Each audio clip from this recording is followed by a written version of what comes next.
Welcome to WoW TV. In today's video, we'll be discussing all the small arms used by the Red Army of World War II, including their rifles, machine guns, pistols, and anti-tank rifles. Rifles. Bolt-action rifles were what the majority of soldiers would be issued during the Second World War. Machineguns, M9130. The M9130 was the standard issue bolt-action rifle chambered in 7.62 by 54R. It is a shorter, updated version of the original rifle, the Mosin M91, fed by 5-round stripper clips. Machineguns, M91. During the war, the Russians required substantial quantities of small arms, leading to the utilization of older surplus versions. Adopted as standard issue by the Tsarist government, this particular rifle served throughout the First World War until its replacement by the M9130, chambered in 7.62 by 54R. It was a longer rifle, measuring 31.5 inches in length. The M38 Mosin. The M38 was a carbine variant that was issued to troops in support roles such as artillery units, who were not expected to engage in frontline combat, and therefore did not require a full-length rifle. The M44, a carbine variant of the Mosin, featured several improvements over its predecessor, the M38. Notably, it reintroduced a unique side-folding bayonet, a feature absent from the M38. While it saw limited use during World War II, it remains a noteworthy and interesting firearm. The Mosin M9130 PU. The PU was the standard issue rifle with the addition of the renowned PU scope. This scope, offering 3.5 times magnification, was originally designed for the SVT sniper rifle. It necessitated a curved bolt rather than the standard straight one to clear the scope. The presence of the scope did not allow the use of stripper clips. A new precision barrel was also incorporated to enhance accuracy. The SVT-40. The SVT-40, a Russian semi-automatic rifle, saw extensive use during World War II. It utilized the 7.62 by 54R cartridge, also fired by the Machineguns, and featured a 10-round detachable box magazine. Though typically issued with 3 magazines, it was commonly reloaded using stripper clips. The SVT-40 was intended to replace the Machineguns, but its high production cost and manufacturing issues hindered its full-scale adoption, leading to the continued use of the Mosin. Despite these challenges, it was still produced in significant quantities. This rifle was an improved version of the pre-war SVT-38, and a sniper variant was also developed, though it was quickly discontinued. The SVT-38. The SVT-38, a semi-automatic rifle, was produced between 1939 and 1940. Although production had stopped before the war with Germany, existing inventory of the SVT-38 were utilized to meet Russia's urgent need for greater firepower, especially at the outset of Operation Barbarossa. The improved version, the SVT-40, replaced the SVT-38 in 1941. The AVT-40. The AVT-40 is a fully automatic variant of the SVT-40. Production of the SVT-40, the semi-auto version, was entirely replaced by the AVT-40 in 1942. Nevertheless, the overall production of self-loading rifles decreased during this period as manufacturing efforts were reallocated to prioritize Mosin rifles and submachine guns, largely due to cost considerations. When submachine guns were reintroduced, typically a squad leader would be the one to receive one. However, some entire platoons designated for urban assaults were comprised solely of submachine gunners. The PPD 3438. The PPD was a submachine gun named after its designer, Degtyarev. It was developed before World War II. This open-bolt, straight blowback operated weapon, chambered in 7.62 Tokarev, originally used stick mags. However, it was withdrawn from service in 1939, just before the Winter War, as the Soviet command did not see the utility in submachine guns, and opted to replace it. During the Winter War, the Finns effectively utilized submachine guns equipped with large drum magazines. These lessons led to the reintroduction of submachine guns by the Soviets. Consequently, drum magazines were also added to the PPD 3438. The trials began that would lead to the PPD 40. To maximize small arms production, the PPD 3438 continued to be produced alongside the updated PPD 40 by factories already manufacturing it, It saw limited service during the war. The PPD-40 was an improved variant of the Degtyarev 34-38. Its receiver was modified to accept standard drum magazines, replacing the unconventional drums of its predecessor.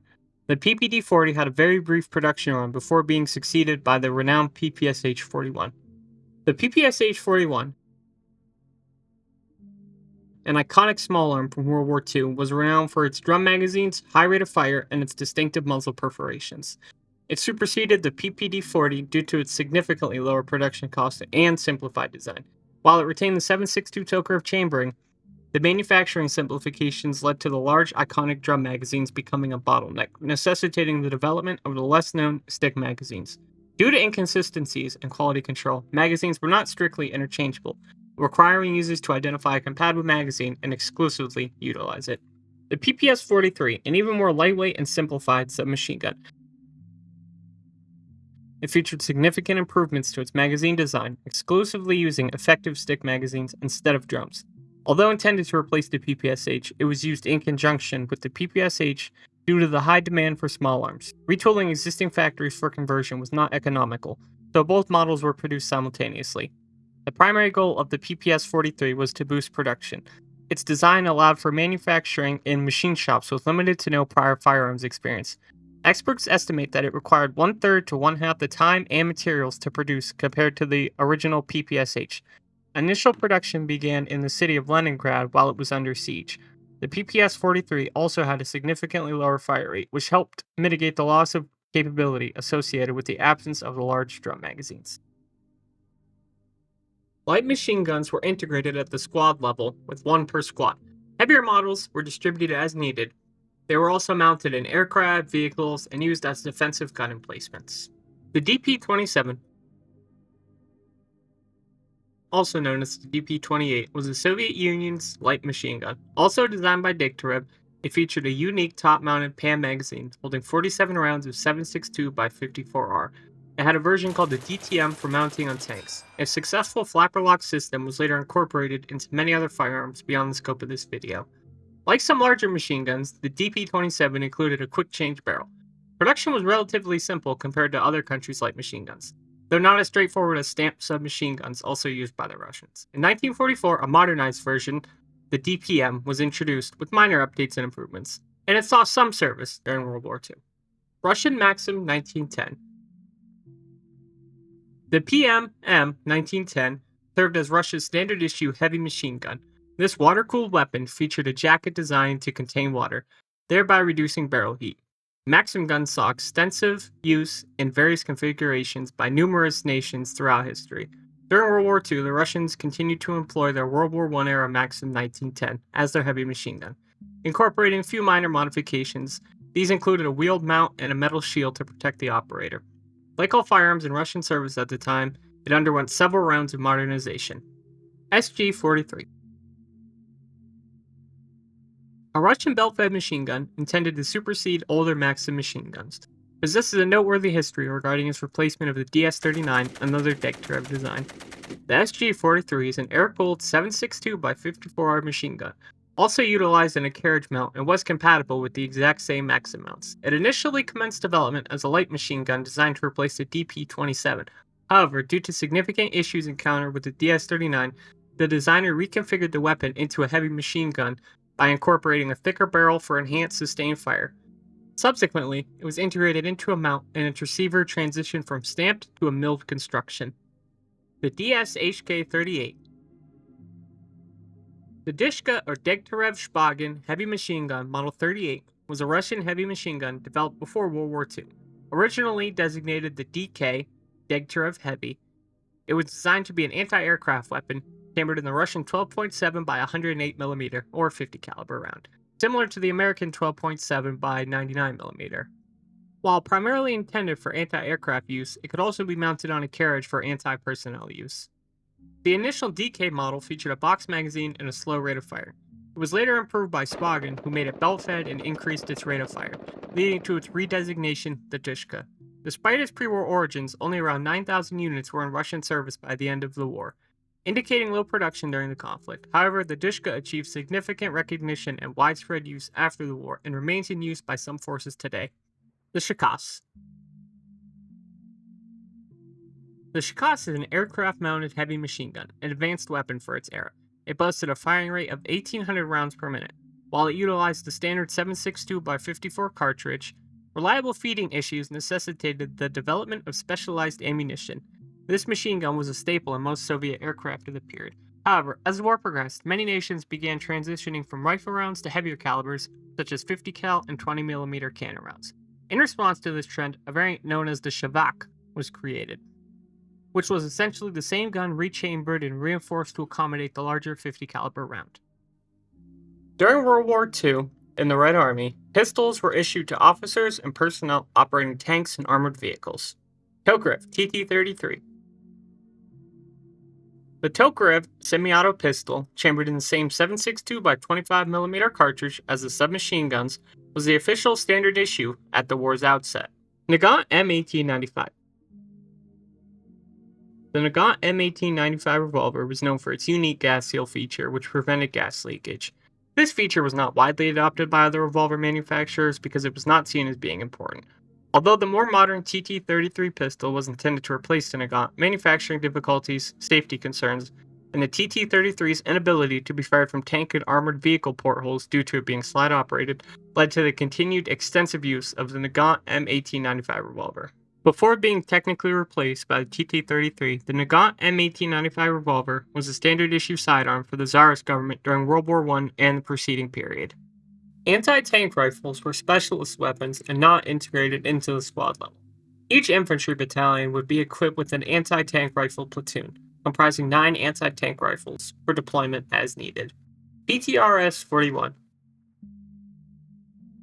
The Russian anti-tank rifle, chambered for the formidable 14.5 by 115mm round, was a self-loading weapon featuring a 5-round magazine and a detachable barrel. For the war, the Red Army sought an organic anti-tank capability. At the time, tanks could still be penetrated by a very large, fast-moving bullet. While the rifle's rounds couldn't puncture the frontal armor of most tanks, they could exploit side and rear plates. Many consider this one of the most effective anti-tank rifles of the war. PTRD-41. The PTRD anti-tank rifle was a single-shot weapon that, alongside the PTRS, was mass-produced at the outset of the German invasion. The PTRD was simpler and cheaper to manufacture, allowing for greater numbers to be deployed and meet the urgent need for anti-tank weaponry. Despite the PTRS being a more desirable option, this rifle could penetrate 35mm of vertical armor at 300 yards. Both weapons were versatile and could be used against targets other than tanks, such as half-tracks, machine gun nests, and anti-tank artillery pieces. Although single-shot, the PTRD featured an innovative recoil system that moved the receiver back, automatically opening the bolt and ejecting the spent casing. Capture and Lendlease. As frequently stated, the Red Army utilized all available resources, including captured German and other Axis weaponry, as well as armaments provided by other Allied nations through Lend-Lease agreements. American-made rifles, submachine guns, and pistols, for instance, were supplied.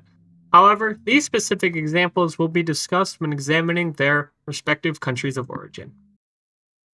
Thank you for watching. We hope you enjoyed. Don't forget to tune in next time for another exciting adventure. So let us know in the comments. What country should we feature next? Did we miss anything? See you in the next one.